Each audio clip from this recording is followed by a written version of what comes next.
ये गौरव गाथा है उन भारतीय स्वतंत्रता संग्राम के मासूम जाबाजों की, जो अंग्रेजों की क्रूरता और बर्बरता को हंसते हंसते सहते हुए भारतीय स्वतंत्रता के इतिहास में नींव की ईंट बने।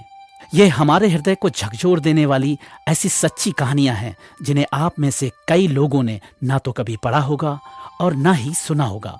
मुझे विश्वास है ये कहानियां सुनने के बाद वे सदैव के लिए आपके स्मृति पटल पर अंकित हो जाएंगी। ये बात उन दिनों की है जब हिंदुस्तान में हिंदू, मुस्लिम, सिख, ईसाई एक ही मकसद के लिए एक साथ लड़ रहे थे, और वो मकसद था भारत की आजादी।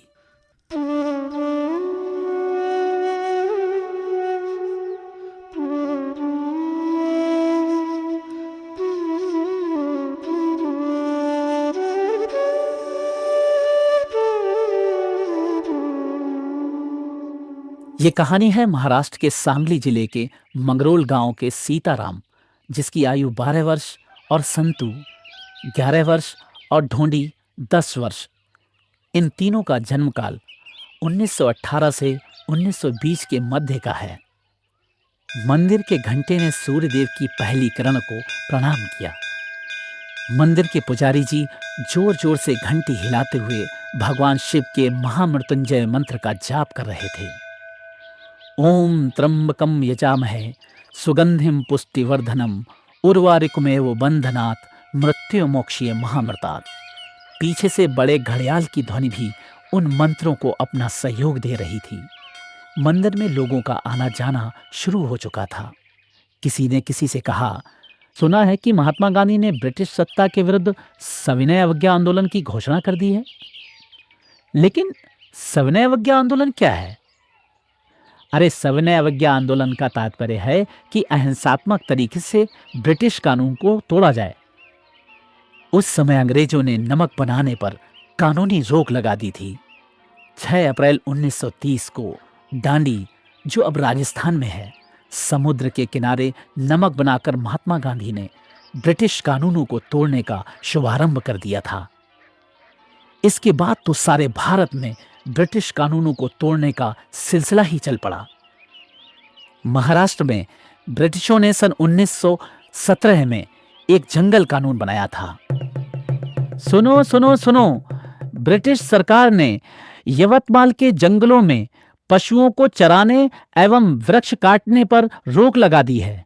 सुनो सुनो सुनो, यदि कोई भी व्यक्ति जंगलों में पशुओं को चराने या किसी वृक्ष को काटते पकड़ा गया तो उसे सबके सामने चौक पर फांसी पर लटका दिया जाएगा। सुनो सुनो सुनो। गांधी जी के सविनय अवज्ञा आंदोलन को गति प्रदान करने के लिए डॉक्टर हेडगेवार ने इस क्षेत्र में बड़ा ही सराहनीय कार्य किया। उन्होंने घोषणा कर दी, 21 जुलाई 1930 को पशुओं को चराने हेतु यवतमाल के जंगलों में घुसाकर इस जंगल कानून को तोड़ा जाएगा। इस घोषणा से महाराष्ट्र के गांवों में जागृति आ गई। महाराष्ट्र के सांगली जिले के 10-12 गांव के लोगों ने एक सभा बुलाई।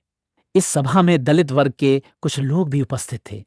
एक व्यक्ति ने सभा को संबोधित करते हुए कहा, कल सुबह विलासी गांव में तिरंगा झंडा फहराकर कानून को तोड़ा जाएगा। एक साथ कई स्वर उभरे, हम तैयार हैं। तभी मंगरूल निवासी दलित वर्ग के भाव ने विचार रखा, मेरा विचार है झंडा फहराने के लिए जंगल से पेड़ काट कर लाया जाए और उसी पेड़ पर झंडा फहराया जाए। इससे 2 कानून टूटेंगे, जंगल से पेड़ काटना और दूसरा तिरंगा झंडा फहराना। इसी बीच एक अन्य व्यक्ति ने उठकर दूसरा विचार रखा, यह कार्य हमें 21 जुलाई से पहले ही करना चाहिए, क्योंकि इसी दिन जंगलों में पशुओं को प्रवेश कराने का बड़ा कार्यक्रम है और उसमें बहुत से लोगों की गिरफ्तारी भी संभव है। हाँ, ये बिल्कुल सही है, हम सब तैयार हैं। भारत माता की जय, भारत माता की जय। योजना के अनुसार जंगल से एक पतला टीक का पेड़ काट कर लाया गया। यह 17 जुलाई का दिन था। टीक के पेड़ को तराश कर एक लंबी बल्ली का रूप दे दिया गया था। बिलासी गांव के एक खुले से स्थान पर उस बल्ली को गाड़कर उस पर तिरंगा फहरा दिया गया। इंकलाब जिंदाबाद के नारों से आसमान थर्राने सा लगा। इस उत्सव में गांव के सभी बच्चों ने भी बढ़ चढ़कर हिस्सा लिया। लगभग 1.5 महीने बाद एक ब्रिटिश गुप्तचर की एक सूचना, साहब बात बिल्कुल सही है, बिलासी गांव में जंगल से लकड़ी काटकर उसे मैदान में गाड़कर तिरंगा फहराया गया है हुजूर। और हुजूर, इस क्षेत्र में बहुत से लोग संगठित हैं। व्हाट? हाँ सरकार, बिल्कुल सच कह रहा हूं, सोल है यानी सच। उनकी इतनी हिम्मत, और 300 पुलिस जवानों को बिलासी गांव के लिए रवाना कर दिया गया। यह दिन था 5 सितंबर 1930 का। बिलासी गांव से लगभग 2 मील की दूरी पर एक छोटे से पानी के तालाब में 3 बच्चे स्नान कर रहे थे।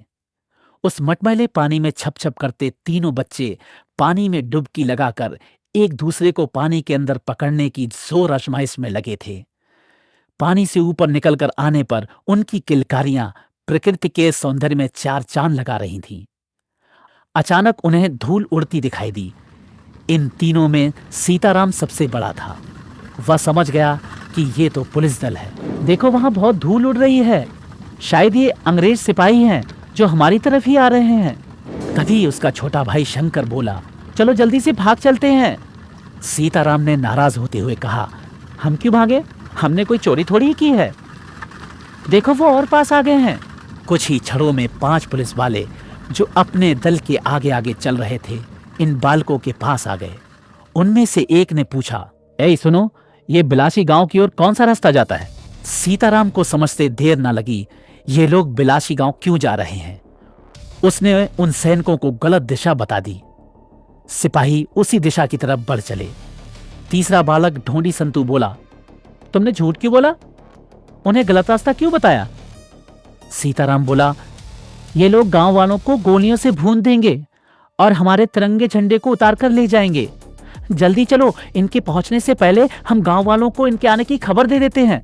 ये कहकर सीताराम बिना एक पल गवाए नंगे बदन ही बिलासी गांव की तरफ भाग लिए। गांव में पहुंचकर इन्होंने शोर मचा दिया, देखो पुलिस आ रही है, अपना झंडा छुपा दो, नहीं तो वे इसे ले जाएंगे, जल्दी करो। जब गांव वालों ने छतों पर चढ़कर देखा तो धूल का गुबार गांव की ओर आता जा रहा था। सारे गांव के लोग लाठियां, बल्लम, भाले लेकर तिरंगे झंडे के पास एकत्रित हो गए। दूसरे गांव के लोगों ने भी भारी संख्या में पुलिस जवानों को बिलासी गांव की तरफ जाते हुए देखा तो वे लोग भी दूसरे रास्तों से होते हुए बिलासी गांव की तरफ दौड़ पड़े। जब पुलिस दल बिलासी गांव पहुंचा तो तिरंगे झंडे के चारों ओर कई हजार लोगों को एकत्रित देखा। उनको एकत्रित देखकर वो भौचक्के रह गए। नंगे बदन ये तीनों बच्चे भीड़ के आगे खड़े थे। इन्हीं बच्चों द्वारा गलत दिशा बताने के कारण पुलिस दल बहुत परेशान हो चुका था और भीड़ के आगे इन्हें खड़ा देखकर पुलिस अधिकारी आग बबूला हो गया। वह मन ही मन सोचने लगा, लगता है इन्हीं बच्चों ने गांव वालों को हमारे आने की सूचना दी होगी। वह झुंझलाकर अपना मानसिक संतुलन खो बैठा। उसने तीनों अबोध बालकों को गोली से उड़ाने का आदेश दे डाला। फायर! और दंदनाती गोलियां तीनों बालकों के शरीर को बेंधती हुई बाहर निकल गईं। आह! आह! मां! आह! और तीनों नौनिहालों के शरीर लहराते हुए अपनी मातृभूमि को छूने लगे। ये नजारा देखकर गांव वालों का खून खौल उठा। मारो, कोई बचने न पाए, ये दरिंदे हैं, छोड़ना नहीं इन्हें। 10,000 हथियारबंद लोगों के हमले को देखकर पुलिस दल घबरा उठा और उन्होंने गोलियों की वर्षा करते हुए जान बचाकर भागना ही उचित समझा। उन 3 बच्चों के साथ साथ गांव के अनेक लोगों ने भी अपने प्राण गंवा दिए, लेकिन उन्होंने अपने जीते जी तिरंगे पर आंच न आने दी। सीताराम की आयु 12 वर्ष और शंकर उससे 1 वर्ष छोटा था। ये दोनों मंगरोल निवासी भाऊ के पुत्र थे और दलित वर्ग के थे। ढोंडी संतू इनका दोस्त था। वह मंगरोल के एक कुम्हार का पुत्र था। इस प्रकार स्वतंत्रता प्राप्ति के आंदोलन में इन नौनिहालों की इस गाथा को यूं ही बुला देना क्या उचित है? महान कार्य करने के लिए जात या आयु का बंधन नहीं होता। छोटी से छोटी जात या छोटी से छोटी आयु का बालक भी महान कार्य करने से महान बन सकता है और सत्कर्मों की भागीरथी में नहाकर अमरत्व प्राप्त कर सकता है। वंदे मातरम।